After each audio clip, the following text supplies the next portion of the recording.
1400 साल पहले एक और आए, रेगिस्तान पे ऊंट के ऊपर खड़े होकर खजूर तोड़ने वाले समझदार लोग। उन्होंने क्या काम किया? उनका, अरे ये क्या बात कह रहे हो, जमीन तो चपटी है। अब उनकी अकल चपटी है, जमीन चपटी है, अल्लाह जाने। उन्होंने कहा जमीन चपटी है, बताइए। लेकिन उनका कंट्राडिक्शन ये है कि दिमाग में जमीन चपटी है और लिख रहे हैं एक जमीन गोल है। हमने पहले दिन ही कहा कि ये सब कुछ है, हम इसके हिस्से हैं। ये मानव शरीर इस प्रकृति का हिस्सा है, इसलिए हमारे यहां मृत्यु हो जाने के बाद आज भी हम कहते हैं कि हमने पंचतंत्र में विलीन कर दिया। वो पांच तत्व कौन है? वो पांच तत्व आप सब जानते हैं। उन पांच तत्वों में हमारे साथ सिंबॉलिकली क्या जोड़ा? क्योंकि हम सिंबल से लोगों को समझा सकते थे, क्योंकि हमारे पास वो किताबें नहीं थी, वो सब जला दी थी, और कुछ हम लोगों ने पढ़ने की कोशिश नहीं की। आज इस संचार क्रांति में वो चीजें निकल के आ रही हैं। आप देखिए कि हर चीज को हमारे ऋषि मुनियों ने उसको पाखंड, क्योंकि जब आप ऋषि मुनि की बात करते हैं तो आपको आज बहुत सारे गली गली जो हैं वो नजर आते हैं। वो नहीं थे भाई, वो नहीं थे, वो कुछ और ही लोग थे। आज भी आप किसी से पूछें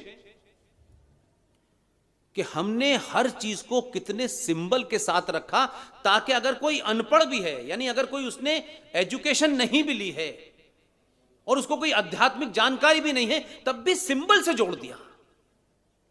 तो क्या कहा कि सूरज को नमस्कार करना चाहिए। यह नमस्कार शब्द इसलिए जोड़ा कि शायद हम इसको समझ पाते। साइंटिफिकली क्या था कि सूरज जो तुम्हें एनर्जी देता है, अग्नि देता है, उसका धन्यवाद करना हाथ जोड़ के। धन्यवाद बहुत बहुत। हमने उस धन्यवाद को पूजा पाठ से जोड़ दिया। उसका पूजा पाठ से मतलब नहीं था। आज भी हमारे यहां कोई बड़ा काम करता तो हम कहते हैं आपका बहुत बहुत धन्यवाद, यही कहते हैं। हम भी सूरज को कहते हैं बहुत बहुत धन्यवाद कि तुमने हमको एनर्जी दी। हमारे ऋषि मुनि को पता था हजारों साल पहले कि पर्यावरण में उसकी कैसे हम उसको बचा सकते हैं। हजारों साल पुरानी बात कर रहा हूं। आजकल क्या कहा जा रहा है? क्लाइमेट चेंज के ऊपर ध्यान देना चाहिए। हमने कब कहा कि जंगलों को काटो? हमने तो नहीं कहा। इसलिए हमारे ऋषि मुनियों को पता था। जो हमको अनसाइंटिफिक बोल रहे हैं वो एक तो चपटी वाले, और वो जो कह रहे थे कि सूरज घूमता है। हमारे ऋषि मुनियों ने कहा कि आपको इस वनस्पति में एकमात्र पेड़ है जो 24 घंटे ऑक्सीजन देता है। अब वो बेचारा वर्ड ऑक्सीजन तो बाद में निकला, क्योंकि ऑक्सीजन वाले तो बाद में आए, हम तो पहले से थे। लेकिन उसने उसको सिंबल के तौर पे कहा कि एक पेड़ है धरती के ऊपर जो 24 घंटे ऑक्सीजन देता है, उसको न काटना और उसकी पूजा करना। और उसको पूजा से इसलिए जोड़ दिया कि मनुष्य की आस्थाएं जब जुड़ जाती हैं तो केयर करने लगता है।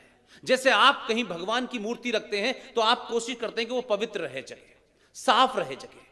उसको उससे जोड़ा, तब पता चला कि ये पीपल की पूजा हम इसलिए करते हैं कि यही वो वृक्ष है जो 24 घंटे ऑक्सीजन देता है।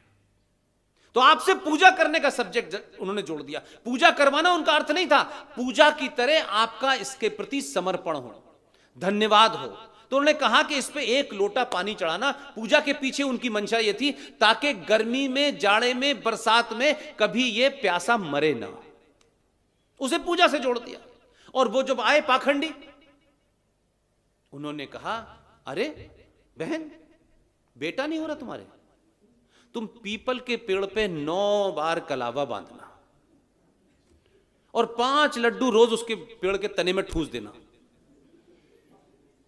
1 साल के बाद पेड़ में कीड़े लग गए, पेड़ खोखला हो गया और गिर गया। बहन के तो जो होना था हुआ, लेकिन उन्होंने उसको कलावा बंधवा दिया, पेड़ के कलावा बांध दिया। तो जो साइंटिफिक बात थी वो उसको बड़े होने पे, जैसे मैंने दूध वाली बात बताई, ये बड़े होने बताते कि भैया इसकी पूजा का मतलब वो आस्था नहीं है। पूजा का मतलब है कि इस बहाने इसको सुरक्षित रखना है। फिर देखिए तीसरा भाव देखिए आप। तीसरा भाव क्या है? आपका एनर्जी हो गई, अग्नि हो गई, आकाश, वायु, जल। अब जल पे आप आए तो जल पे उन्होंने क्या कहा? आप इस नोशन को समझिए। जल पे उन्होंने यह कहा कि ये जितनी नदियां हैं, कोई एक नदी हमारे यहां बाद में कुछ बदला गया हो, लेकिन जो वर्णन हमको मिलता है हमारे इतिहास में, साहित्य में, हमारे यहां हर नदी को मां का दर्जा दिया गया। गंगा मां, जमुना मां, सरस्वती मां, सबके नाम ये रखे। जानते हैं क्यों रखे? क्योंकि हम दुनिया में, मैं अभी बेला पारिक जी की 2 बेटियां आज के जमाने की थी, उनसे बात कर रहा था, मैं यहां बैठी हुई हूं। आई एम सो हैप्पी कि ये जनरेशन के लोग अब इस किस्म की बातें सुनने आने लगे हैं। मां क्या है? मां दुनिया में सबसे बड़ा सच है। इस पे डिबेट कभी हो ही नहीं सकती। एक शब्द में अगर आपको यह किसी को बताना हो सच का अर्थ क्या होता है, सच किसे कहते हैं, आप कहिए मां के अलावा कुछ सच नहीं है। इससे बड़ा सच हो ही नहीं सकता। दुनिया में सब कुछ बदल सकता है, लेकिन मेरी मां, उन्होंने मुझे जन्म दिया है, यह सबसे बड़ा सच है।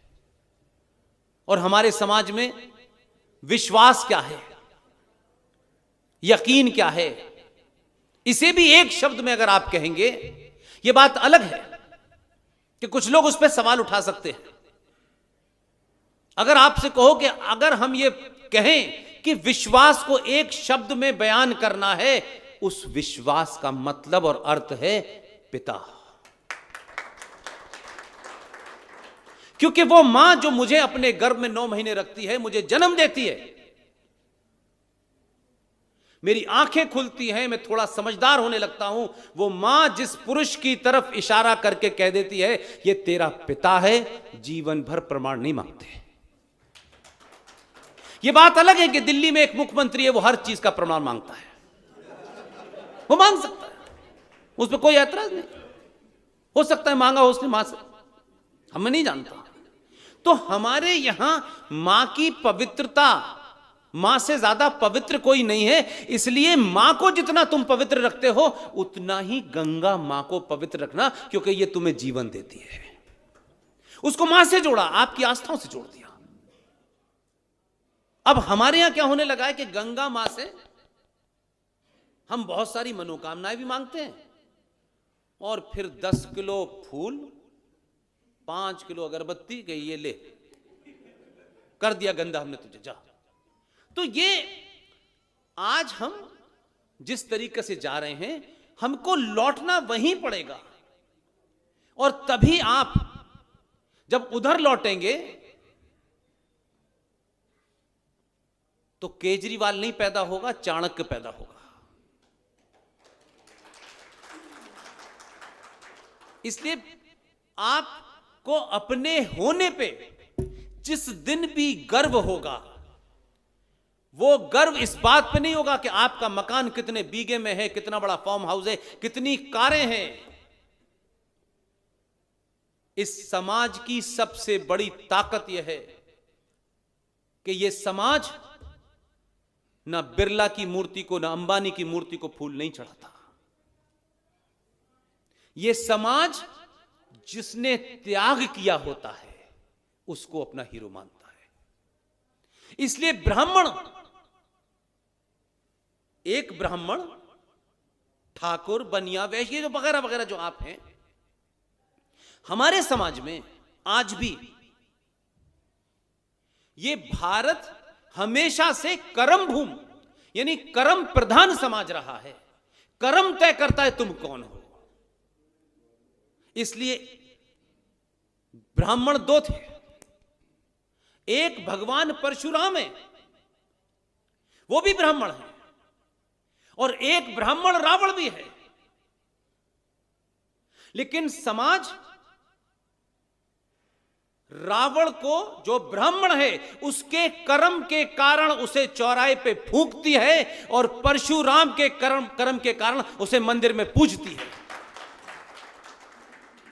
इसलिए जाति मां के पेट से पैदा नहीं होती, जाति आपके अपने कर्मों से पैदा होती है। इसलिए भारतीय सेना के अंदर जो चला गया वो छत्री हो गया। वो यादव है, जाट है, सिख है, कोई हो, वो छत्री है।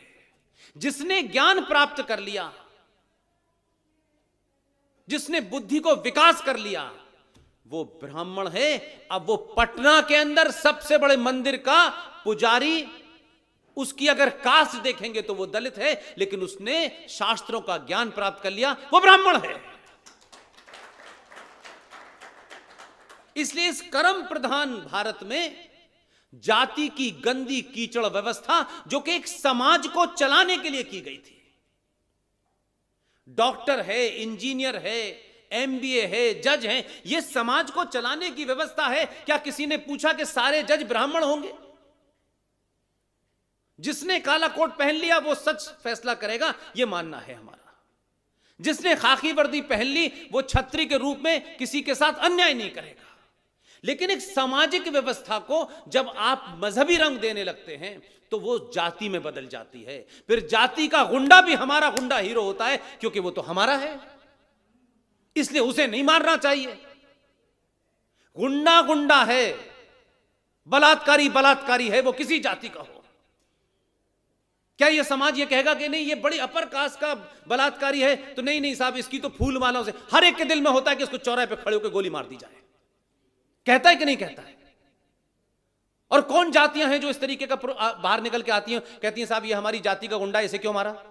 किसी ने कहा, हिम्मत नहीं हुई इस बात के बावजूद भी कि हमारे यहां जाति का राजनीति बहुत होती है। यह समाज की ताकत है, इसको बना के रखिए। आप कौन जाति के हैं मुझे नहीं पता, ये किस जाति की मुझे नहीं पता, मैं ना पूछता ना मुझे अपने बारे में पता, ना मेरा इंटरेस्ट। इसलिए देश भर में ऐसे तमाम युवाओं को मैं खोजता हूं जिनका फंडा क्लियर हो। उनको राजनीति करनी है, करें, मुझे कोई दुख नहीं है। इसलिए देश और राष्ट्र का फर्क इतना ही है कि देश बहुत छोटा सा होता है, बहुत छोटा सा होता है, और देश कई बार टूटता है। दुनिया के देश बहुत टूटे, भारत भी टूटा, इंडोनेशिया से लेके अफगानिस्तान, पाकिस्तान, बांग्लादेश, ये सब गए आपके हाथ से। देश टूटा, राष्ट्र नहीं टूटा।